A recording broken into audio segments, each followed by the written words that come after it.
जब हम working of institution को पढ़ेंगे तो मैंने आपको बताया हॉरिजॉन्टल डिस्ट्रीब्यूशन ऑफ पावर पढ़ेंगे। हॉरिजॉन्टल डिस्ट्रीब्यूशन ऑफ पावर में गवर्नमेंट के ऑर्गन आते हैं, जिसमें आप लेजिस्लेचर, एग्जीक्यूटिव और जुडिशरी को पढ़ते हो। हिंदी में इसको क्या कहते हैं? विधायिका, कार्यपालिका और न्यायपालिका। ठीक है।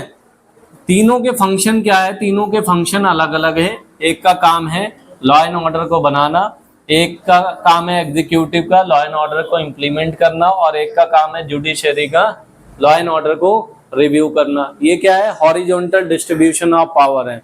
दूसरा है बेटा आपका वर्टिकल है। क्या है?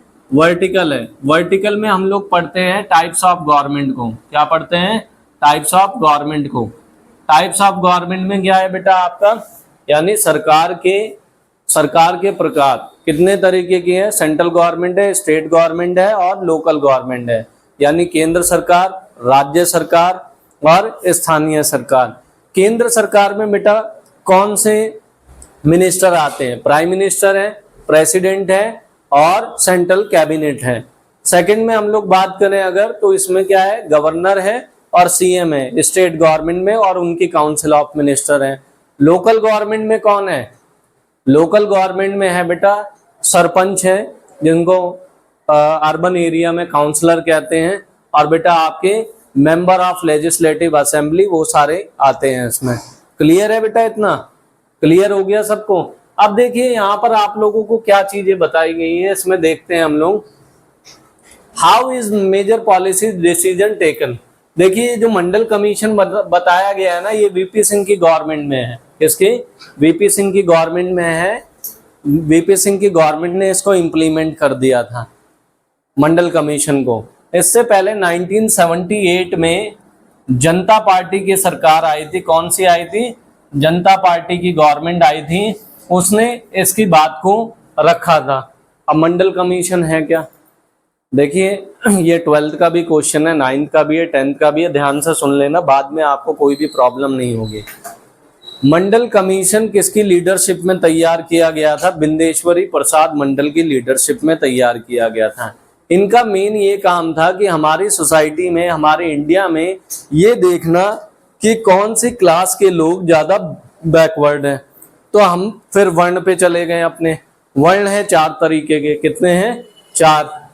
ब्राह्मण है, क्षत्रिय है, वैश्य है और शूद्र है।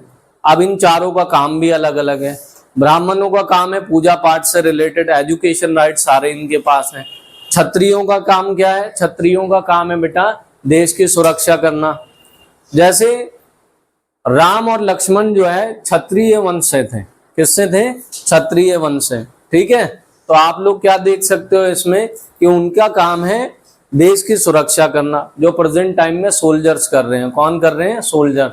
नेक्स्ट में देखेंगे बेटा हम लोग, इसमें आते हैं ट्रेडर। वैश्य में कौन है? ट्रेडर्स। अब ट्रेडर्स का क्या काम है? ट्रेड से रिलेटेड जितनी भी पॉलिसीज हैं, या इंडिया का रीजनल लेवल पे ट्रेड करना है, स्टेट लेवल पे ट्रेड करना है, नेशनल लेवल पे है या इंटरनेशनल लेवल पे है। और फोर्थ है शूद्र। शूद्र का क्या काम है बेटा? शूद्र का मतलब होता है सर्विसमैन। क्या होता है? सर्विसमैन। वो तीनों वर्गों की सेवा करते हैं। ठीक है। अब मंडल कमीशन का मेन आपको एम बता रहा हूं। मंडल कमीशन का मेन एम ये था कि ऐसे बैकवर्ड पर्सन को के लिए क्या किया जाना चाहिए। तो उनके लिए आउटकम निकल के आया, उनको रिजर्वेशन देना चाहिए। किस लाइन में? एजुकेशन लाइन में, और आपका प्रोफेशनली जो प्रोफेशन है उनको इसमें रिजर्वेशन देना चाहिए। तो SC ST OBC। ओबीसी में बेटा क्रीमी लेयर है, अदर बैकवर्ड क्लासेस। क्या है बेटा?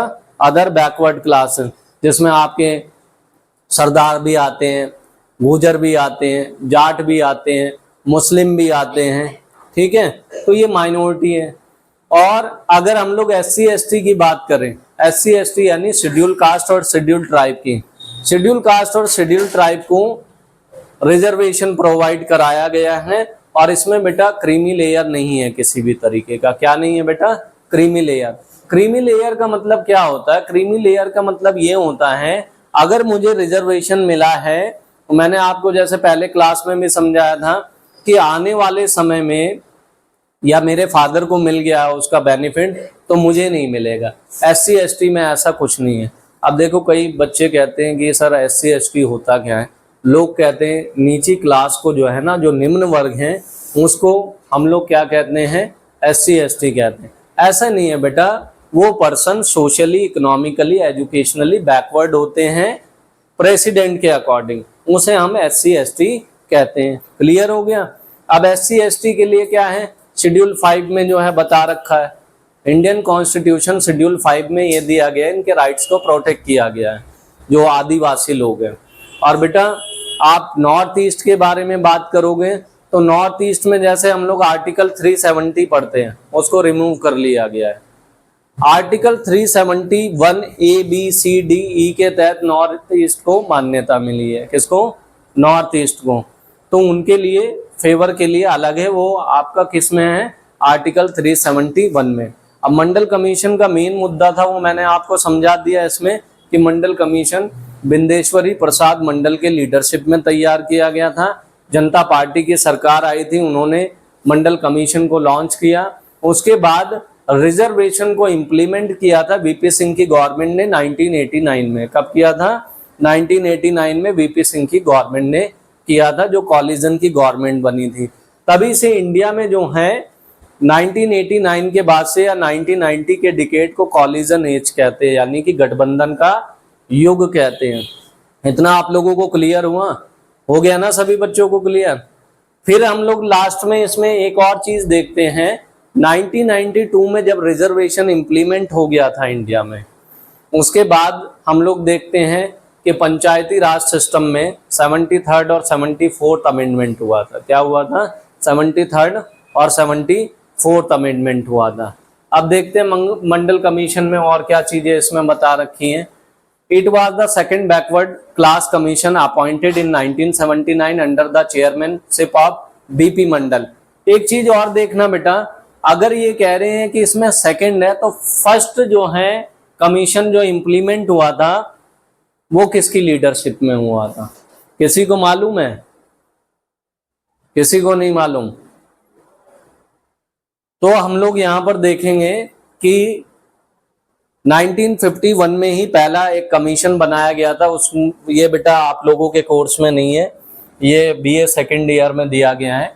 एक हमारा कमीशन बनाया गया था, उसका नाम था काका कालेकर कमीशन।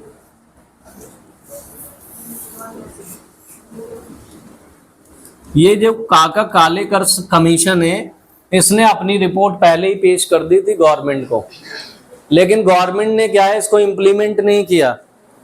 क्योंकि बेटा अभी अभी तो आज़ादी मिली है भारत को, अभी अभी इंडिया को आज़ादी मिली है, कोई दूसरा बवाल थोड़ी ना खड़ा करना है। किस बेस पर? अब जनरल को आपने, जनरल किसको कहते हैं? अनरिजर्व कैटेगरी को इसको कहते हैं हम लोग, ठीक है, जिसको कोई भी फैसिलिटी नहीं दी जाती। अब आपको पता चलेगा कि जिसके 50 में से 32 मार्क्स है उसको अपॉइंट किया जा रहा है, और जिसके 50 में से 41 मार्क्स हैं उसको नेग्लेक्ट किया जा रहा है, उसको पोस्ट नहीं दी जा रही। तो आपको अच्छा थोड़ी ना लगेगा इस बिहाफ पर। स्टार्टिंग में जब रिजर्वेशन इम्प्लीमेंट हुआ था तो ये 15 साल के लिए था, 15 ईयर के लिए। कितने ईयर के लिए? 15 ईयर के लिए। और धीरे धीरे ये बढ़ता चला गया, ठीक है। देखो बेटा, रिजर्वेशन इम्प्लीमेंट इसलिए किया गया था तो जो सोसाइटी में जो है अपर और लोअर, यानी कि उन्होंने ये कहा कि जो हमारे ऑर्गेनाइजेशन में, हमारे समाज में इतनी ज़्यादा जो है इम्बैलेंस है, उसको बैलेंस क्रिएट करने के लिए इन लोगों ने क्या किया था? रिजर्वेशन इम्प्लीमेंट किया था, ठीक है। 2 क्लास को मैंने बता दिया, SC ST को है, OBC में क्रीमी लेयर पाया जाता है।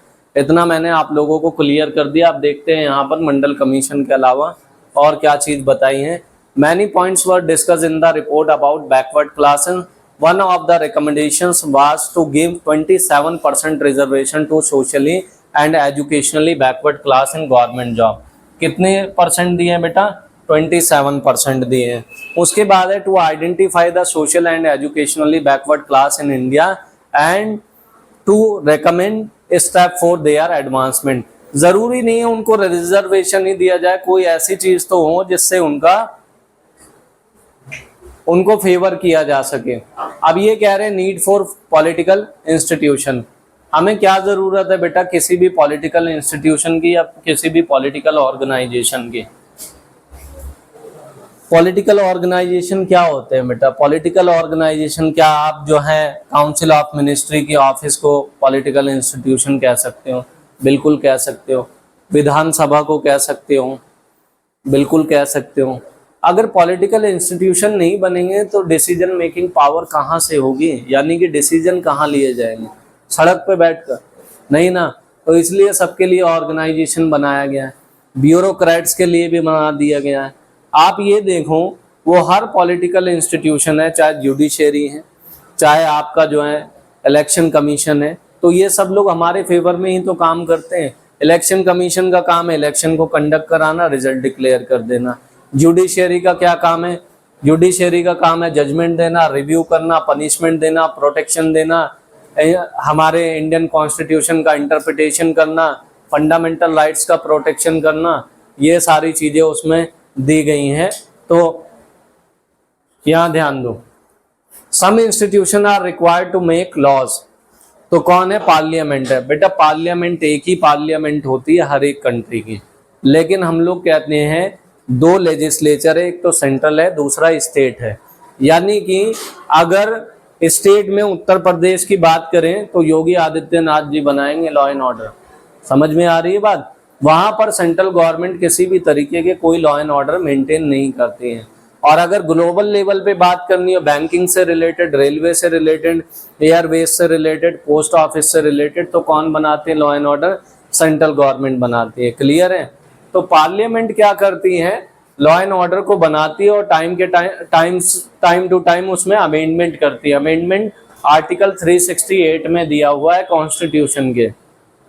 तो हम लोग देखते हैं अमेंडमेंट क्या है, आर्टिकल 368 में दिया है, जिसे हम लोग कहते हैं कि टाइम के अकॉर्डिंग हर एक कानूनों में बदलाव होना बहुत ज्यादा जरूरी है।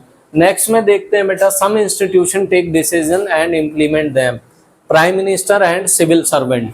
बेटा इस देश को प्राइम मिनिस्टर, प्रेसिडेंट नहीं चलाते हैं, सिविल सर्वेंट चलाते हैं, ब्यूरोक्रेट्स चलाते हैं। एक छोटे प्यून से लेकर एक आईएएस ऑफिसर तक लॉ एंड ऑर्डर को चलाने का काम करते हैं। तो हम लोगों ने ओवरऑल चीजें देखी हुई हैं इसमें। जैसे आप ये देख लो, ब्यूरोक्रेसी में अगर बात करें सिविल सर्वेंट, अब सिविल सर्वेंट वो होते हैं जो पूरे स्टेट में रहने के बावजूद केंद्र सरकार के लिए, सेंट्रल गवर्नमेंट के लिए काम करते हैं। चाहे इंडियन जुडिशरी सिस्टम हो, चाहे आपका आईएएस ऑफिसर हो, चाहे आईपीएस ऑफिसर हो, चाहे आईएफएस हो, चाहे इंडियन इंजीनियरिंग सर्विस हो, सब किसके लिए काम कर रहे हैं? सेंट्रल गवर्नमेंट के लिए। बैंकिंग वाले किसके लिए काम कर रहे हैं? सेंट्रल गवर्नमेंट के लिए। इतनी चीजें आप लोगों को क्लियर हो गई होंगी। उसके बाद है some institution work to resolve their the dispute. तो क्या है बेटा? वो सुप्रीम कोर्ट है। सुप्रीम कोर्ट के बेटा मेन आप फंक्शन देख लीजिए। एक तो बेटा सारे कोर्ट को का सुपरविजन यही करता है, यानी कि सुप्रीम कोर्ट ऑफ इंडिया जो लॉ एंड ऑर्डर इंप्लीमेंट करेगी अपने लोअर कोर्ट्स पे, तो सबको उसे फॉलो करना पड़ेगा। दूसरा ये है, सुप्रीम कोर्ट हर एक कंट्री की कैपिटल में होता है, हर एक कंट्री के कैपिटल में होता है। अभी इंडिया में जो है कितने जजेस हैं? इंडिया में चीफ जस्टिस ऑफ इंडिया को मिला के हो गए आपके 31। जो अभी बड़ा होगा तो 33 हो जाएंगे। कितने हो जाएंगे? 33 हो जाएंगे। एक चीफ जस्टिस ऑफ इंडिया और 32 क्या है? अदर जजेस हैं। अब बात ये होती है, चीफ जस्टिस ऑफ इंडिया को अपॉइंट कौन करता है? प्रेसिडेंट, ठीक है। और अदर जजेस को अपॉइंट कौन करते हैं? चीफ जस्टिस के एडवाइस पर राष्ट्रपति करते हैं, प्रेसिडेंट करते हैं। क्लियर हो गया? दूसरा क्या है? इंडियन कॉन्स्टिट्यूशन का इंटरप्रिटेशन करना। इंटरप्रिटेशन क्या होता है? व्याख्या करना, समझाना किसी भी चीज को। क्लियर है कि अगर वो आर्टिकल इसमें दिया हुआ है तो उस आर्टिकल के मायने क्या है, इसका फाइनल डिसीजन जो है सुप्रीम कोर्ट ऑफ इंडिया के जजमेंट में है। क्लियर है? उसके बाद देखो फंडामेंटल राइट्स का प्रोटेक्शन। अगर आप लोगों के फंडामेंटल राइट्स का वायलेशन हुआ है तो आप आर्टिकल 32 के तहत डायरेक्ट किसमें जो है अपील कर सकते हो? सुप्रीम कोर्ट ऑफ इंडिया में। और दूसरा 226 के तहत कहाँ अपील कर सकते हो? हाई कोर्ट में। कहाँ कर सकते हो? हाई कोर्ट में। क्लियर हो गया इतना? और प्रोटेक्शन करना, रिव्यू करना, ये सब जो है सुप्रीम कोर्ट ऑफ इंडिया का काम है। टू और मोर स्टेट के बीच के कॉन्फ्लिक्ट, यानी कि दो या दो से अधिक राज्यों के बीच झगड़े होते हैं, उनका सॉल्यूशन भी सुप्रीम कोर्ट देती हैं। स्टेट और पीपल के बीच कोई मैटर डिस्प्यूट होता है तो उसका मैटर भी जो है कहाँ जाता है? सीधा सुप्रीम कोर्ट में जाता है। नेक्स्ट है बेटा आपका, you may think that one person should take all decision but is against the spirit of democracy. अब ये कह रहा है you may think that one person should take all decision, नहीं ले सकते बेटा। इंदिरा गांधी ने 1975 में इमरजेंसी लगाई थी विदाउट जो है काउंसिल ऑफ मिनिस्टर के कंसेंट में। आज प्रेजेंट टाइम में प्रधानमंत्री कोई भी बन जाए प्राइम मिनिस्टर, जब तक 2/3 काउंसिल ऑफ मिनिस्टर के सिग्नेचर नहीं होंगे उस पे, तब तक इमरजेंसी इंप्लीमेंट होगी ही नहीं। क्लियर है?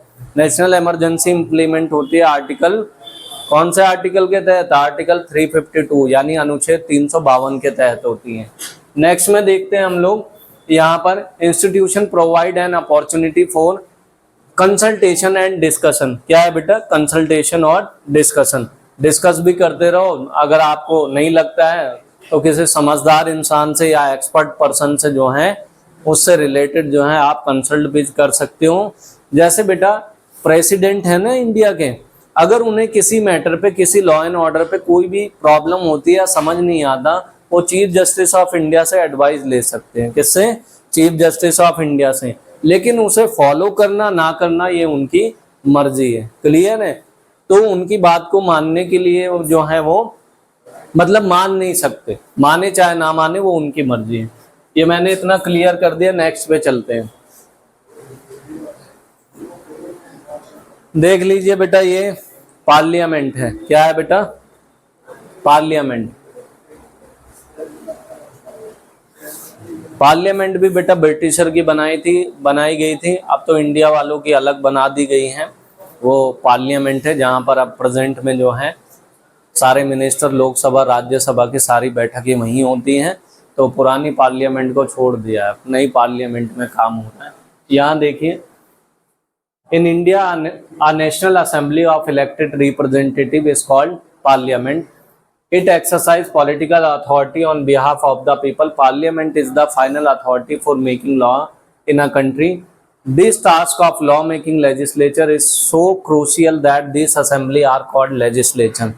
देखो बेटा, डिसीजन लेना आसान हो सकता है लेकिन किसी के लिए पॉलिसीज बनाना बहुत मुश्किल होता है, क्योंकि जिन पर्सन ने आपको चुनकर भेजा है ना, वो हिंदू भी नहीं है, मुसलमान भी नहीं है, सिख भी नहीं है, ईसाई भी नहीं है। एक ऐसे पर्सन ने आपको चुनकर भेजा है जो ये चाहते हैं कि आपकी नीड किससे हो, जो आप नीडी हो ना, आप किसी भी चीज को इम्प्लीमेंट करना चाह रहे हो, तो आप लोगों का सबका एक ये है कि आपको बेसिक नीड प्रोवाइड कराया जाए, चाहे वो इंफ्रास्ट्रक्चर हो। अब मुस्लिम हो, सिख हो, ईसाई हो, सबको क्या चाहिए? इंफ्रास्ट्रक्चर चाहिए। अगर हम लोग राज्य सरकार में चुन के भेजते हैं तो MLA, member of legislative assembly, मैंने आपको बताया था ना इनडायरेक्ट इलेक्शन के थ्रू जिस पार्टी के सबसे ज्यादा एमएलए चुने जाते हैं उसी पार्टी के कैंडिडेट जो हैं सीएम बनते हैं, और जिस पार्टी के सबसे ज्यादा एमपी, मेंबर ऑफ पार्लियामेंट चुने जाते हैं, जिसे सांसद कहते हैं, वो जाके पीएम बनाते हैं। क्लियर है? हमने बेटा पीएम को नहीं चुना है, ये बात ध्यान रखना। हमने सीएम को नहीं चुना है, हमने किसको चुना है? एमपी और एमएलए को चुना है अपने एरिया के। अगर कोई बात होती तो एमएलए से बात करते हैं जाके, किससे? एमएलए से बात करते हैं कि सीएम के पास जाते हैं तो एमएलए सॉर्ट आउट करते हैं मैटर हमारे। इतना क्लियर हुआ आप लोगों को? तो ओवरऑल बेटा रिस्पॉन्सिबिलिटी सबके ऊपर है। इनपुट में पॉलिसी जाती है, आउटपुट में जो है बनकर आ जाती है। ठीक है? आप लोगों को इंडियन गवर्नमेंट ने, या कोई भी गवर्नमेंट आ जाए यहाँ पे, उन्होंने आपके लिए सिर्फ बेसिक नीड प्रोवाइड कराई है और दूसरा सिक्योरिटी दे दी है। बाकी सारी जो है काम कौन देख रहा है? आप देख लो, एमएनसी काम कर रही है। एमएनसी ने कहा, आप इंडियन गवर्नमेंट के हिसाब से कहा कि 8 घंटे काम करना है, ठीक है, आपको 4 शिफ्ट में बुला लिया उन्होंने। कितने शिफ्ट में? 4 शिफ्ट में। अब आपको जो शिफ्ट अच्छी लगती है आप काम करो आगे। नाइट में भी काम हो रहा है, डे में भी हो रहा है, बेटा पीवीआर कब चलते हैं? नाइट में लास्ट मूवी लगती है 11 PM पर। कब लगती है? 11 PM पर। अब 11 PM पे लग रही है तो जाहिर सी बात है वो 1:30 तक खत्म होगी। क्लियर है ना? अब 1:30 तक खत्म होगी तो नाइट की तो जॉब हो गई। आपको सारा काम खत्म करते करते आते आते घर पे 3 बज जाएंगे। क्लियर है? तो रोटेट शिफ्ट हो रही है कि नहीं हो रही है? आप अपने अकॉर्डिंग काम करने लगे हो बेटा। अब एमएनसी ने आपको अपॉर्चुनिटी दे दी है इतनी सारी, आप काम कर रहे हो। गवर्नमेंट सिर्फ रेगुलेशन का काम कर रही है, बैलेंस का काम कर रही है। तो जुडिशरी क्या करती है? अगर किसी की सैलरी नहीं मिलती है तो वो पूछती है, उसके बिहाफ पे वकील पूछते हैं कि आपने इनकी सैलरी क्यों नहीं दी, तो वो बताते हैं क्यों नहीं दी। नहीं देते तो हो सकता है क्रेडिट कर देते हैं वो विद इन 24 आवर्स। क्लियर हो रहा है बेटा आप लोगों को? तो बेटा लेजिस्लेचर में लॉ एंड ऑर्डर जो बनाए जा रहे हैं वो बेटा कैपिटलिस्ट सोसाइटी के लिए भी बनाए जा रहे हैं, हमारे लिए भी बनाए जा रहे हैं, और अदर ऑर्गेनाइजेशन के लिए भी बनाए जा रहे हैं। सब लोग इसी के बिहाफ में काम करेंगे। और किसको ध्यान में रखकर बनाए जा रहे हैं? कॉन्स्टिट्यूशन को ध्यान में रखकर जितने भी लॉ एंड ऑर्डर इंप्लीमेंट होते हैं कंट्री के अंदर।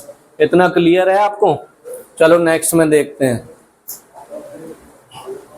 Function need of parliament. अगर किसी स्टूडेंट से मैं पूछूं कि पार्लियामेंट के फंक्शन क्या है, तो बेटा पार्लियामेंट के फंक्शन आप ये देख लो, अपॉइंटमेंट के हैं। अब आप कहोगे नहीं सर अपॉइंटमेंट का काम तो प्रेसिडेंट करते हैं। कौन करते हैं? प्रेसिडेंट। तो पार्लियामेंट के ऑर्गन क्या है? लोकसभा, राज्यसभा और प्रेसिडेंट, यानी कि लोकसभा, राज्यसभा और राष्ट्रपति हैं। तो इस तरीके से अपॉइंटमेंट कौन कर रहे हैं? प्रेसिडेंट कर रहे हैं। लेकिन यहाँ पर क्या है? वो पार्लियामेंट के एक ऑर्गन है, इसलिए उनका नाम लिया जाएगा। उसके बाद क्या करते हैं कि बेटा पार्लियामेंट यानी कि लोकसभा में हर साल बजट पेश होता है। हर साल फाइनेंस मिनिस्टर की हेल्प से, यानी कि फाइनेंस मिनिस्टर प्रेसिडेंट से एडवाइस पे लोकसभा में पेश करता है तो नया बजट बनता है। क्लियर है? नया बजट नहीं बनेगा बेटा तो नए तरीके से टैक्स नहीं लगाए जा सकते कहीं पर भी, इसलिए हर साल का बजट बनता है। तीसरी चीजें आप लोग देख लो, पार्लियामेंट का मेन काम है लॉ एंड ऑर्डर मेंटेन करना और अमेंडमेंट करना। फोर्थ की अगर बात करें तो ये किसके इलेक्शन में पार्टिसिपेट करती है? प्रेसिडेंट और वाइस प्रेसिडेंट के। किसके? प्रेसिडेंट और वाइस प्रेसिडेंट के इलेक्शन में पार्टिसिपेट करती है। उसके बाद पार्लियामेंट के अगर फंक्शन की बात करें तो बेटा टाइम के अकॉर्डिंग ये क्या है? कमेटी भी इम्प्लीमेंट करती है। क्या है? कमेटी इम्प्लीमेंट करती है। कौन सी कमेटी? जो करप्शन से रिलेटेड इन्वेस्टिगेशन करती है। तो बेटा हर साल जो है कोई कमेटी बना देते हैं, नाम दे देते हैं उनका। और कमेटी की लीडरशिप कौन करते हैं? पहले तो मंत्री करते थे, अब ज्यादातर कौन करते हैं? हाई कोर्ट या सुप्रीम कोर्ट के रिटायर्ड जस्टिस करते हैं। कौन करते हैं? हाई कोर्ट या सुप्रीम कोर्ट के रिटायर्ड जस्टिस ये काम करते हैं। पार्लियामेंट के बेटा इतने सारे फंक्शन मैंने आपको बता दिए A to Z कि इस तरीके से क्या है। देखते हैं। The parliament main function is to make law and rule, run the system in transparent and peacefully way. Any law that has to be execute in the country first need to green signal for both house. कोई भी law and order आता है तो लोकसभा राज्यसभा से पास होना जरूरी है। अगर नहीं होता है तो इम्प्लीमेंट नहीं होगा। इम्प्लीमेंट के लिए फिर जो है उन्होंने ग्रीन सिग्नल दे दिया तो प्रेसिडेंट सिग्नेचर करेगा। लेकिन मैंने एक चीज आपको बताई है, उसके पास पॉकेट वीटो पावर है। कौन सी है? पॉकेट वीटो पावर है। उसके तहत वो किसी भी मैटर को क्या रख सकता है? वो किसी भी मैटर को विचाराधीन रख सकता है, यानी कि हो सकता है उस पर मंजूरी दे या हो सकता है मंजूरी ना दे। नेक्स्ट है every bill that has to get execute first undergoes trial in both houses legislation only after the approval each member from both the Lok Sabha and Rajya Sabha does the bill get pass. कोई भी बिल आएगा बेटा इसमें जाएगा और 2/3 member की क्या है? मेजोरिटी चाहिए होती है। अगर मेजोरिटी दे दी तो वो पास है। थर्डली हम लोग देखते हैं इसमें the parliament also hold the power to making law in the worst situation if any prevail in the country. देखो बेटा the parliament also hold the power to making law. अब देखो बेटा लॉ एंड ऑर्डर जो बनाए जा रहे हैं ना, कई बार आपको लगता है कि लॉ एंड ऑर्डर गलत भी हो सकता है। तो बेटा जैसे जीएसटी बिल मैंने आपको बताया था ना, इंडिया में इम्प्लीमेंट हुआ था GST, goods and service tax, तो उसमें बाद में थोड़े से चेंजेस किए गए थे, क्योंकि आपने बताया पूरे भारत में जितने भी गुड्स हैं उनका क्या रहेगा, रेट सेम रहेगा, लेकिन बेटा अभी रेट क्या है, ऊपर नीचे है, ठीक है। तो कहीं पर सस्ता मिल गया और कहीं पर महंगा मिल गया, तो इसलिए इक्वालिटी कहाँ आई, तो इसलिए उसमें रिव्यू किया गया, फिर थोड़ा सा चेंजेस किया गया। उसके बाद आया the president attain the power to make law and, ये मैंने बेटा बता दिया आपको। देखो, प्रेसिडेंट एक नॉमिनेटिव एग्जीक्यूटिव है, हिंदी में कहते हैं नाम मात्र की कार्यपालिका है, उनके सारे डिसीजन प्राइम मिनिस्टर लेते हैं। क्या है, प्राइम मिनिस्टर। अब बेटा सिग्नेचर बस वो करते हैं और कोई काम नहीं होता है उनका। नेक्स्ट है द, और हाँ बेटा ध्यान रखना, India Pakistan, India Nepal, India Bangladesh के बीच अगर कोई ट्रीटी साइन होती है तो उसमें प्रेसिडेंट ट्रीटी पर साइन करते हैं। कौन करते हैं, प्रेसिडेंट। और ट्रैवल कौन करते हैं, प्राइम मिनिस्टर जाके करते हैं। नेक्स्ट है the function of the parliament are divided into certain category under which the specific body take care of specific part of the legislation. The parliament mainly has 3 types of legislation that take care of specific role. जैसे मैंने central का बता दिया, state का बता दिया, और local level पे पंचायती राज सिस्टम है। इतना क्लियर हो गया सभी को, क्लियर है ना। बाकी हम लोग देखते हैं नेक्स्ट क्लास में, ठीक है।